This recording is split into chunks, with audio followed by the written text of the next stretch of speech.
Nouvel épisode des Folies Botaniques, toujours au parc du Grand Bleutrot. Alors tu nous avais parlé de grandes graminées.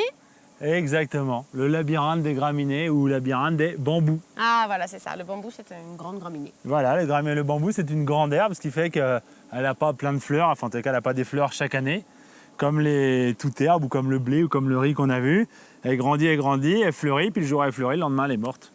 Alors le bambou, on est content de savoir qu'il fleurit qu'au bout de 50 ans, 60 ans, mais ce qu'il y a d'incroyable et qu'on n'a pas encore réussi à expliquer, on pense que c'est génétique, c'est que tous les bambous de la même espèce fleurissent en même temps dans le monde.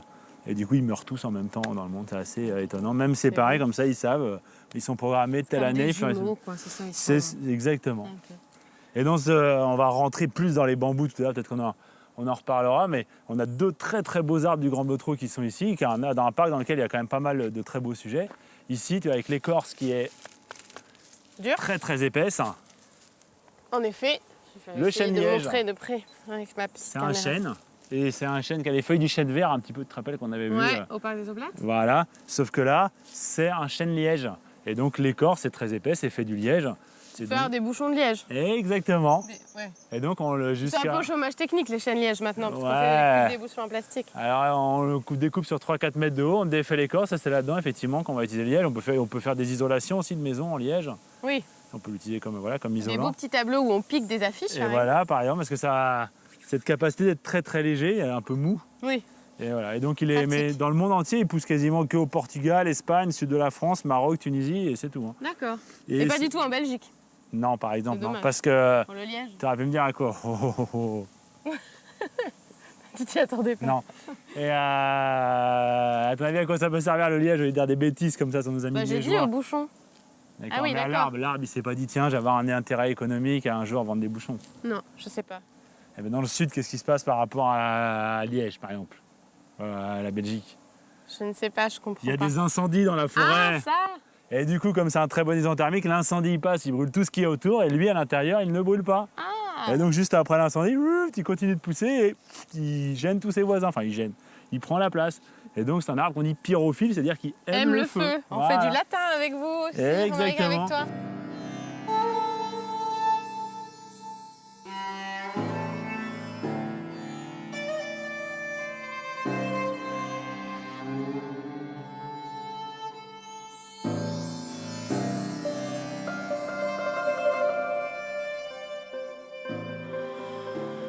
Alors juste derrière, un autre pyrophile, un autre qui aime le feu, c'est un arbre australien, et comme tous les arbres australiens, enfin beaucoup d'arbres, il aime bien le feu, enfin il supporte le feu, c'est l'eucalyptus. D'accord. Il est énorme celui-là. Ouais, il est assez jeune, il a quelques dizaines d'années seulement, c'est un des seuls qui a vraiment résisté au gel de 87 à Nantes, au grand froid qu'il y avait eu. Et dans les particularités, donc il y a les feuilles, tu vois, quand elles tombent au sol, elles ont cette odeur, et en fait cette odeur c'est une molécule qui détruit la vie. Et donc au sol, il n'y a rien d'autre qui pousse. Mhm. Et une autre particularité des eucalyptus pour les botanistes assez marrante, c'est que regarde les jeunes feuilles sur le tronc de l'arbre, en bas du tronc de l'arbre, Ouais. tu vois, elles sont toutes rondes Mhm. et les feuilles sont l'une en face de l'autre. Ah oui. D'accord ? Alors que quand l'arbre il est plus grand, tu vois, c'est bien toujours le même arbre, tu vois, les feuilles sont 4 fois plus longues, 5 fois plus longues, elles sont plus du tout rondes et les feuilles ne sont plus par-dessus. Tu vois, tu suis l'arbre là, et Ouais. que tu montes là-haut. Voilà. Et donc, ça, du coup, c'est dû. C'est comme ça que c'est ça comme évolue, quoi. Voilà, c'est comme ça que sont les eucalyptus, mais c'est assez étonnant. Tu vois, chez nous, chez un petit homme, on ressemble pas mal à un grand homme. C'est vrai. On dit, oh, t'as pas beaucoup changé. Bon, mais quand même, voilà, mais pas beaucoup. Ouais.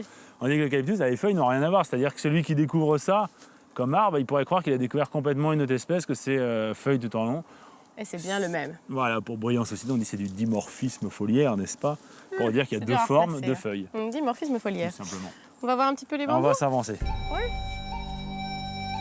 Quand même, il y a un labyrinthe de bambous. Eh ouais.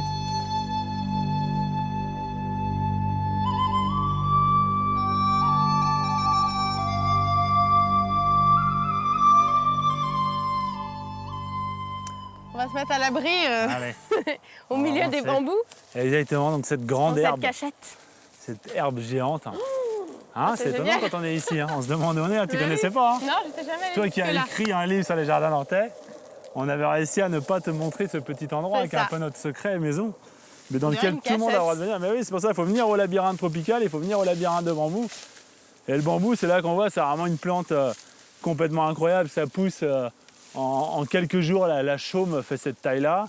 Ouais. C'est ultra résistant, on fait des échafaudages qui font la hauteur des immeubles, hein, donc ça peut faire peut-être 50 étages de haut. alors que l'intérieur est tout creux. On peut manger le cœur de bambou, n'est-ce pas? Le panda, évidemment, s'en nourrit. Enfin, c'est une importance économique majeure en Asie. Et c'est une plante étonnante. D'ailleurs, les échafaudages, avant, on faisait des tubes pleins. Alors c'était hyper lourd, on se disait ouais, plus il y a de la matière, plus c'est solide. Et on s'est rendu compte que le bambou qui était creux était plus solide que les tubes pleins. Et maintenant, les échafaudages, tu regarderas. Ils sont creux et Et comme voilà. ça c'est plus léger. Et voilà. Et bambou c'est aussi une chanson d'Alain Chamfort, mais ça n'a que très peu de rapport. Prochaine étape.